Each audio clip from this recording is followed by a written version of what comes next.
Et la deuxième partie, c'est écrit dans l'évangile de Luc, dans Luc, qui était médecin, compagnon de Paul, évangéliste, Luc, chapitre 6, et nous allons lire les versets 27 à 29. Je vous ai dit, il faut s'entraîner.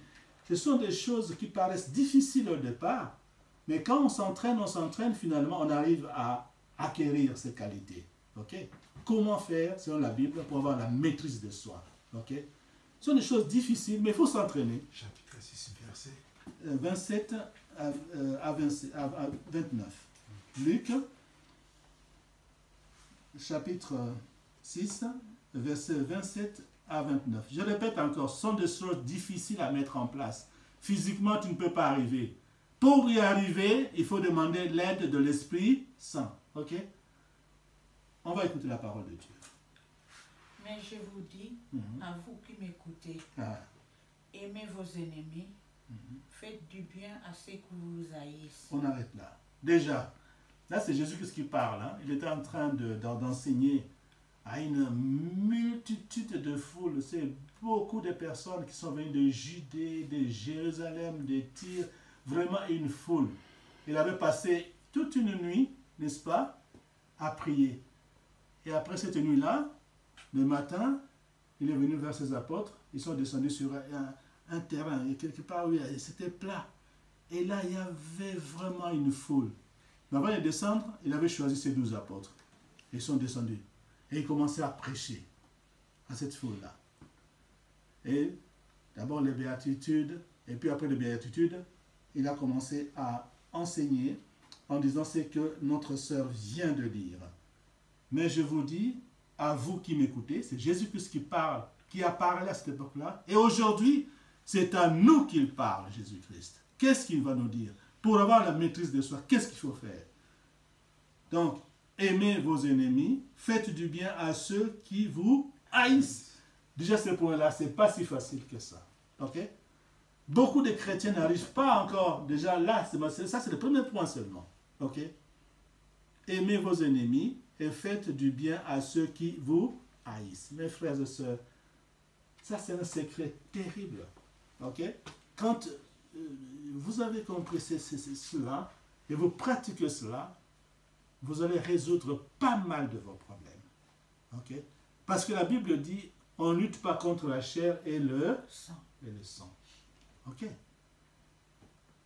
Ces gens-là, vos ennemis, ces personnes-là qui vous haïssent, mais ils sont manipulés, comme on a dit tout à l'heure, les manipulateurs, ils sont manipulés par Satan, les démons, etc. Il y en a qui ne savent même pas qu'ils vous font du mal, parce qu'ils sont manipulés. Voilà pourquoi Jésus dit, il faut les aimer. C'est-à-dire, il faut prier pour ces gens-là. Demander à Dieu et utiliser l'autorité, le pouvoir que Dieu nous a donné pour chasser Satan et les démons qui influencent ces ennemis-là, vos ennemis, pour qu'ils deviennent des enfants de Dieu comme nous. C'est la meilleure façon de procéder. Mais si tu ne les aimes pas, mais toi aussi, tu vas avoir la colère, la rancune, tu deviens aussi mauvais comme eux. Non, nous devons aimer ces gens, prier pour eux, les nettoyer, en chassant Satan et les démons qui sont dans ces personnes-là. Là, c'est la meilleure des solutions. Là, tu vas maîtriser la situation. Ces gens vont devenir comme nous, enfants de Dieu, et ne vont plus t'embêter. Tu as maîtrisé la situation. Première chose. Deuxième, continuons. Bénissez ceux qui vous maudissent, priez pour ceux qui vous maltraitent. Deuxième point. Bénissez ceux qui vous maudissent. Eux, ils maudissent. Mais loi de boomerang, quand ils maudissent, ça va leur retourner. Si toi tu les maudis aussi, toi aussi tu seras maudit. Alors, il faut briser ça. Couper. Comment? Il faut les bénir. Il faut prier pour eux. Priez pour eux. Même ceux qui vous maltraitent, ce n'est pas évident. Parce que pour nous chrétiens, la loi de Taillon n'existait pas. Et pour eux, pour nous, ça n'existe pas. Nous bénissons ceux qui nous maudissent et nous prions pour ceux qui nous maltraitent. Même chose comme le premier point. Si nous prions pour ces gens-là, n'est-ce pas? Si nous bénissons ces gens-là, mais seront nettoyés, délivrés entre les mains du diable. C'est toujours la même chose. Il faut chasser les démons qui sont dans ces personnes-là pour qu'ils deviennent enfants de Dieu. Ensuite, si quelqu'un te frappe oui, sur une joue, présente-lui aussi l'autre. C'est déjà pas évident, hein? Oui. Si quelqu'un prend ton manteau, ne l'empêche pas de prendre encore la tunique. Et voilà. Ok? Donc, comme je dis, ce sont des points un peu... Physiquement, c'est difficile. C'est difficile à... Oh là là! Moi, donner la joie à l'autre. Tout simplement, il ne faut pas bagarrer, ça ne sert à rien de faire la bagarre. Quand il donne un coup, toi sur un autre, mais tu deviens comme lui. Hein? Tu deviens comme lui. Il n'y a plus de différence entre toi et lui. Il te donne une gifle, toi aussi tu lui donnes une gifle. Vous êtes la même chose. Il veut t'arracher ces trucs-là. Non, non, non, laisse tomber, c'est du matériel. Dieu sait comment il va régler la situation. Il faut plutôt remettre la situation à Dieu. Mais ne te bagarre jamais avec ce genre de personnes. Jamais. Voilà pourquoi Jésus a dit, si quelqu'un te frappe sur une joue, présente-lui l'autre. Présente-lui aussi l'autre. Ne pas se bagarrer. Non.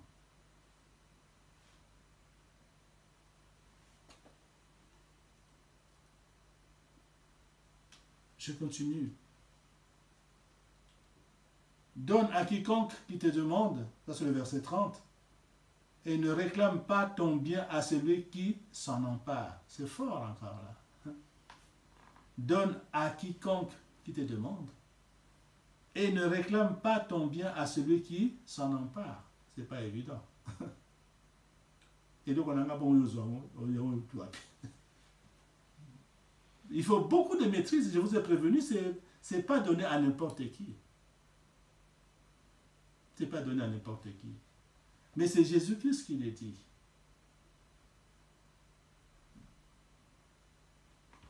C'est Jésus-Christ qui l'a dit. Il ne faut pas être égoïste, il ne faut pas être égocentrique.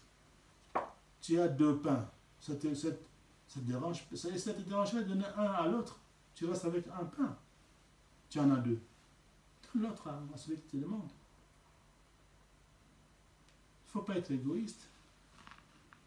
C'est ce qui détruit beaucoup de pays. Il y a des personnes dans certains pays qui veulent tout avoir et ils ne laissent rien aux autres. Partageons. Partageons. Donnons aux autres. Ne soyons pas égoïstes. Et là, il va plus loin. Ne réclame pas ton bien à celui qui s'en empare. C'est fort. Hein? Mais c'est Jésus qui dit. Il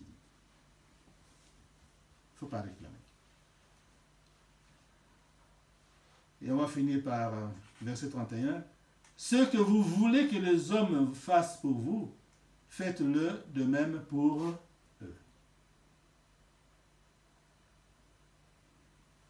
Voilà, parce qu'on récolte ce qu'on sème.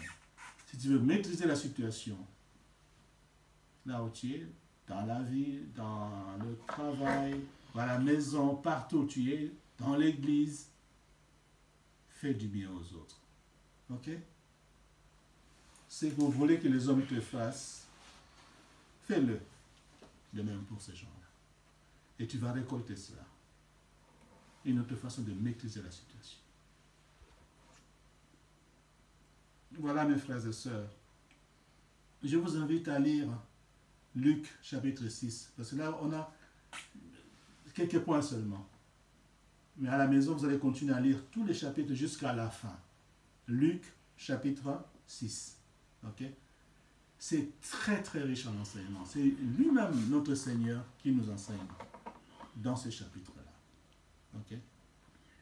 Voilà mes frères et sœurs, ce qu'il faut faire pour avoir la maîtrise de soi. Il y a beaucoup de mots qui sont revenus. sanctification. Ok? La sanctification.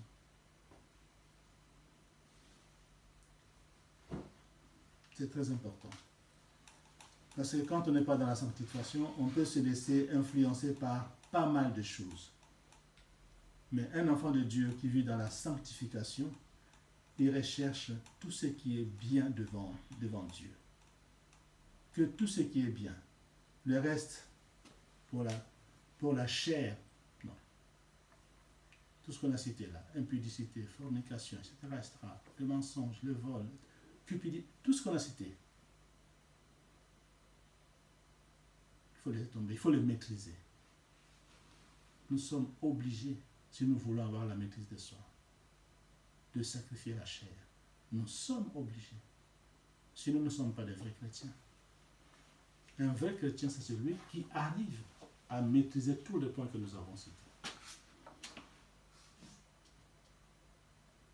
Sinon, vous allez ressembler à une ville forcée qui n'a plus de murailles. N'importe quelle mauvaise pensée vient, tu prends. Là, tu ouvres la porte à tous les esprits mauvais. Et c'est ces esprits-là qui apportent les maladies, qui apportent l'échec dans la vie. Et après, c'est la mort du corps physique. Et ce qui est dramatique, la mort de ton âme. Parce que tu n'as pas su maîtriser ta vie. En suivant ce que notre Seigneur Jésus-Christ vient de dire. N'oubliez pas. Luc chapitre 6. Allez lire à la maison. Luc chapitre 6. Lisez Luc chapitre 6. Je vous le conseille parce que là, on n'a pas assez de temps. Et vous allez relire aussi 1 Thessaloniciens, chapitre 4, versets 3 à 7. Relisez tout ça. C'est ces conseils qui sont écrits dans ces deux livres-là, que je vais de vous citer, qui permettent d'avoir la maîtrise de soi, qui permettent de devenir maître de son corps. Je vous y encourage, mes frères et sœurs. Lisez 1 Thessaloniciens 4 et lisez Luc chapitre 6. Et que Dieu bénisse sa parole par le sang et puissant nom de Jésus de Nazareth. Amen. Amen.